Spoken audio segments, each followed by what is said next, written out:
아까 교무실에서 가격이 오르고 있다는 생각을 표명했던 바로 그 선생이었다. 호감 같게 생긴 노인으로 코에 사마귀가 난 그는 마치 작은 잿빛 비둘기 같았다. 죽음과도 같은 침묵이 짓누르는 가운데 선생이 수첩을 열었다. 경쾌한 시선으로 명단이 시작된 앞쪽을 바라보았고 그러자 이름이 A로 시작하는 아이들이 모두 떨기 시작했다. 그가 명단 끝쪽을 쳐다보자 이번엔 이름이 G로 시작하는 아이들이 모두 겁에 질렸다. 모두가 아무것도 몰랐다. 언쟁의 불길에 사로잡혀 있느라 모두 라틴어 문장을 베끼는 걸 잊어버렸던 것이다.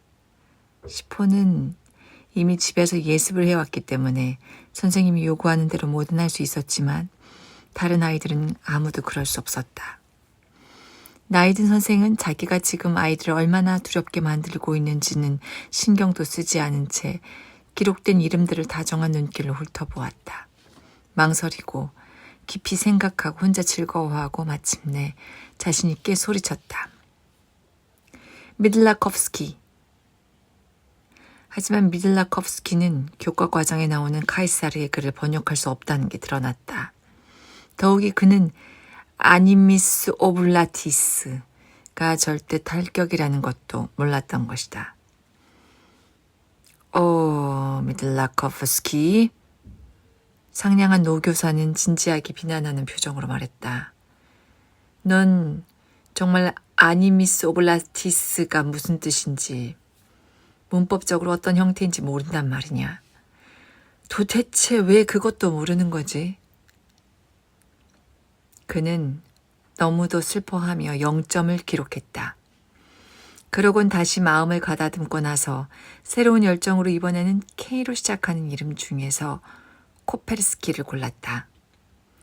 호명되는 학생이 무척 기뻐할 거라고 생각하면서 신뢰를 가득 담은 시선과 손짓을 아낌없이 보여줌으로써 학생의 경쟁심을 북돋으려고 했다.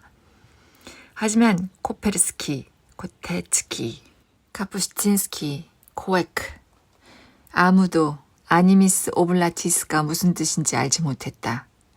모두가 적개심을 담은 표정으로 아무 말 없이 칠판 앞에서 꼼짝도 하지 않고 서 있었다.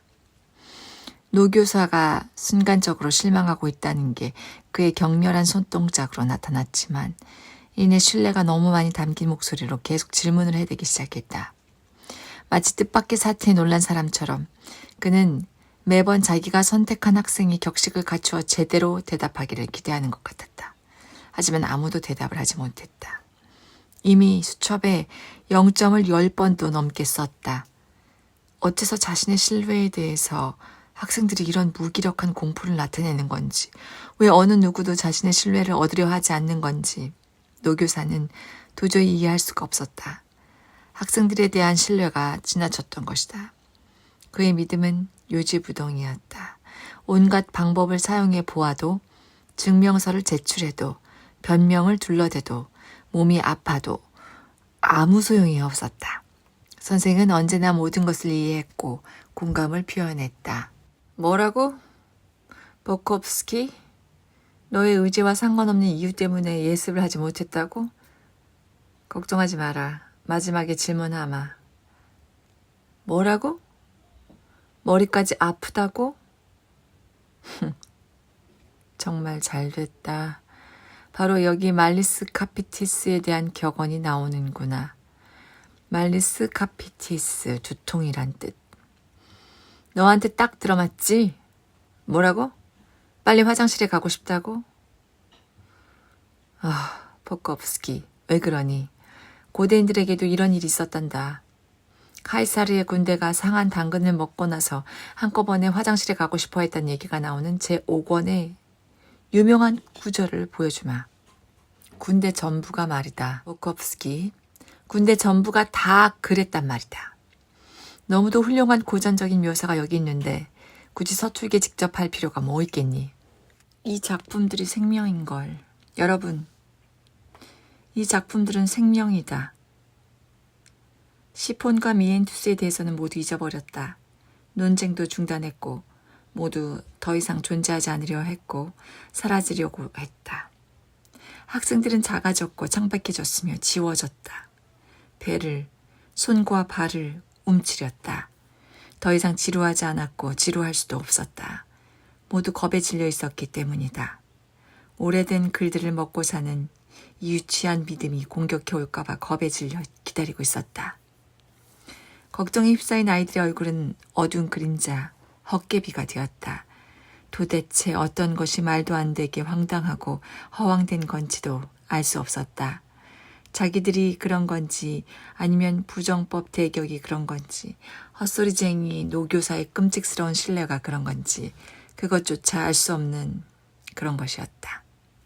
현실은 조금씩 몽상의 세계로 바뀌었다. 아, 꿈을 꾸려 한다. 보콥스키에게 낮은 평점을 매기고 예의 그 아니미스 오블라티스를 끝까지 써먹은 후 선생은 세 문제를 생각해냈다. 타동사, 콜레오, 콜레아레, 콜레아비, 콜레아툼의 접속법 미래 수동태 3인칭 복수형을 맞추는 문제였다. 선생은 이 문제를 생각해내고는 너무 좋아했다. 너무 재밌는 문제로구나. 그는 손을 비비며 감탄했다. 재미있으면서 또 교육적인 문제다. 자, 여러분, 아주 어려운 문제니까 너희들의 지적 민첩성을 보여줄 수 있는 좋은 기회다. 올레 아래에서 올란두스 심이 나오니까 자, 한번 해봅시다. 아이들은 모두 질려서 입을 다물고 있었다. 자, 어서. 어떻게 되지? 콜란. 아무도 입을 열지 않았다. 노 교사는 지치지 않고 같은 말을 되풀이했다. 자, 콜란. 그는 이 수수께끼를 통해서 아이들에게 빛을 주고 호기심을 일으키고 용기를 주고 정신을 일깨우려고 했다. 알려는 욕구, 의기양양한 대답을 제시하고 싶은 욕망을 자극하기 위해서 최선을 다했다. 하지만 이내 아무도 움직이려 하지 않는다는 것을, 자기가 헛수고를 하고 있다는 것을 깨달았다. 그의 표정이 어두워지더니 들릴락 말락한 목소리로 말했다. 콜란두스 심. 그래도 아무 대답이 없자 엄청난 충격을 받고 수치심에 휩싸인 선생이 다시 한번 콜란두스 심이라고 말하며 이렇게 덧붙였다. 자, 여러분이 이것도 제대로 분간하지 못한다는 게 말이 됩니까? 콜란두스 심이 지능을 형성하고 판단력을 키우며 성격을 도야하고 전반적인 완성을 도와준다는 걸, 우리가 고대인들과 친숙할 수 있게 해준다는 걸 느끼지 못한단 말입니까? 자, 생각해 봅시다. 올레 아래의 변화가 올란두스가 된다면 콜레 아래의 변화가 콜란두스가 된다는 걸 알 수 있지 않나요? 3인칭 수동태 미래의 변화는 두스로 끝나니까 말입니다. 두스. 오직 예외들만이 예외가 됩니다. 우스. 알겠습니까? 논리적이지 않은 것은 모두 예외가 되는 이 언어만큼 논리적인 언어는 없습니다. 우스. 알겠습니까? 그는 약간 미심쩍어 하면서 결론을 내렸다. 너무도 훌륭한 발전 요인이 아닙니까? 그때 가우키에비치가 신음소리를 내기 시작했다. 세상에. 엄마. 발전이라고요? 도대체 뭘 발전시킨다는 거죠? 개선? 아무것도 개선되지 않아요? 가르친다고요? 천만에. 가르치긴 누굴 가르쳐요? 하느님 맙소사. 이런 세상에. 선생. 뭐라고? 가우키에비치. 우스가 아무것도 개선하지 않는다고? 네 말은 이 어미가 개선에 전혀 기여하지 않는다는 거냐? 3인칭 수동태 미래 어미가 우리 정신을 풍요롭게 하지 않는다는 거냐? 도대체 그게 무슨 말이냐? 가우키에비치. 그런 단어 꼬리들은 정신을 풍요롭게 만들지 않아요. 날 개선하지도 않고요. 전혀 안 그래요. 세상에. 엄마. 선생. 뭐라고? 어떻게 그 어미가 우리 정신을 풍요롭게 만들지 않는다는 거냐? 가우키에비치군. 내가 그렇다고 하면 그런 거다. 내가 그렇다고 한다니까 내 말을 믿어. 그냥 보통 사람으로는 이런 탁월한 효과를 분간해낼 수가 없단 말이다. 그걸 분간해내려면 오랜 세월 동안 연구를 해서 아주 뛰어난 사람이 되어야 하기 때문이다. 자, 생각해봐라. 작년에 우리 함께 카이사르가 어떻게 보병대를 산 위에 배치했는지 이야기한 부분에 73년을 읽었었지. 그 73년의 글과 거기 나오는 어휘가 너에게 고대 세계의 풍요로움을 보여주지 않았단 말이냐? 가우키에비치. 넌 그 글에서 문체, 명확한 사상, 정확한 표현, 군대 기술을 배우지 못했단 말이냐? 가우키에비치. 전혀요? 아무것도 못 배웠어요. 눈꽃만큼의 예술 배우지 못했단 말이에요. 그저 0점 맞을까봐 두려웠을 뿐이에요. 이제 못하겠어. 못하겠단 말이에요. 다시 한번 불능이 모두에게 퍼지려고 했다. 선생은 자기도 그렇게 될지 모른다는 것을 알아차렸다. 신뢰를 더욱 키워서 자신에 대한 불신과 불능을 극복하지 못한다면 파멸이었다. 필라스치케비치.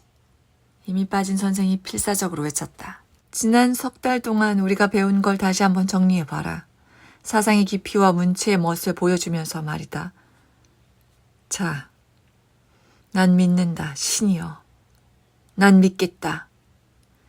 이미 말했듯이 시포는 모든 것을 다 할 수 있었다. 그가 자리에서 일어나 입을 열었다. 유창하게, 아무 어려움 없이 말을 이어갔다.